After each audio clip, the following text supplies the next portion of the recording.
دلوقتي هقول لكم على نصيحة طريقة صحيحة وناجحة ان شاء الله. انا هعملها في زرعتي هنا. تمام.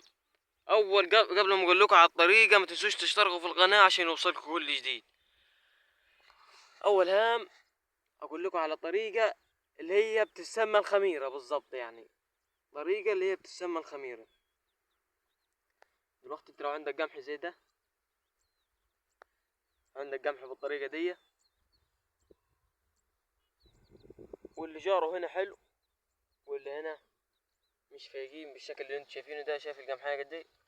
وده داخل عمره دلوقتي ممكن على شهرين بالظبط. يعني دلوقتي عشان لو انت عندك قمح زي ده كده بالشكل اللي انتوا شايفينه ده، والوضع ده مش حلو خفيف، في طريقة هتجيب يا باشا رسمال سبلة اللي هي سبلة السير، سبلة الدواجن اللي هي السير اللي هي خام، ما عليهاش اي تبن ولا نشارة ولا اي فرش، سبلة سير خام. ايوه هي بتتباع بالمتر، حوالي الفدان ياخد له بالظبط، يعني ياخد له بتاع 3 متر. انا جايب لفدان، انا عندي خمسة فد، جايب لهم 9، جايب لهم بالظبط 12 متر. هو المتر هيعمل له حوالي من 12 شكارة ل10 شكاير بالظبط. تمام. وهتبدأ انك تعبيهم في شكاير، بس ان هي شكاير البصل، اللي هي شكاير البصل اللي هي مخرمة، علشان وما يترشش. ده تحطه قدام الحوض قدام المية، تحطه قدام المية وتسيبه حوالي اسبوع، وبعد كده تيجي تدور عليه المية، تيجي تدور عليه ايه المية، هيبدأ لون المية معاك يتغير زي الشكل اللي انت شايفينه. هيبدأ لون المية معاك يتغير كده، اعرف ان هو كده بدأ يشتغل الرسمال السير. تمام. بعد ما يبدأ يشتغل معاك، كل ما المية يرجع لونها الطبيعي وترجع المية بيضة، تبدأ تهز الشكارة، هتلاقيها رجعت المية تاني وغير لونها. تمام. تاني هام بقى، كل ما يخلص شكارة تروح ايه حاطط الشكارة اللي بعديها، حاطط الشكارة اللي بعديها. اهم حاجة ما تخليش المية تمشي بيضة من غير ما يكون فيها الرسمال السبلة السير دي.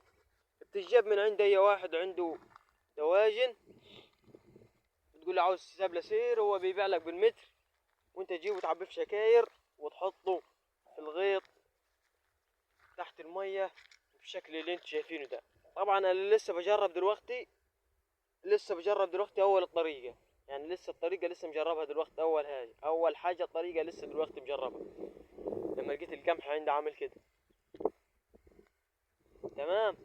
ودلوقتي انا اوريكم الفيديو الجاي ان شاء الله بعد بالظبط اسبوع، اوريكم النتيجة، الفرق من دلوقتي والفرق من بعد 5 ايام او اسبوع بالكتير مع الزقية التانية ان شاء الله. تمام. وفي برضو كلام تاني كتير للزراعة، والزراعة ما فيش اسهل منها، بس اللي يفتح مخه ويفهم الكلام بالشكل اللي انتوا شايفينه ده.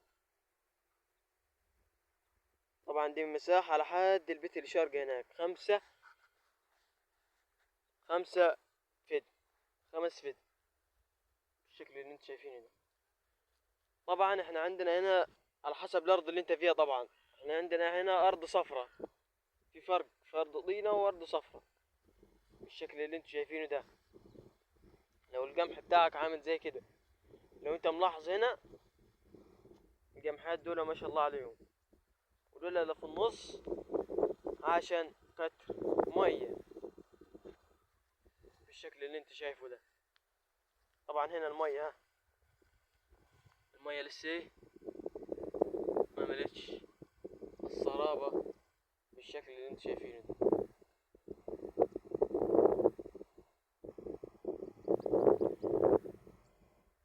قبل ما نخلص الفيديو ما تنسوش تشتركوا في القناة عشان يوصلكوا كل جديد. وان شاء الله مع الزراعة الحديثة انتم مستفيدين ان شاء الله. اخوك ادهم بيمسي عليكم، والسلام عليكم ورحمة الله وبركاته.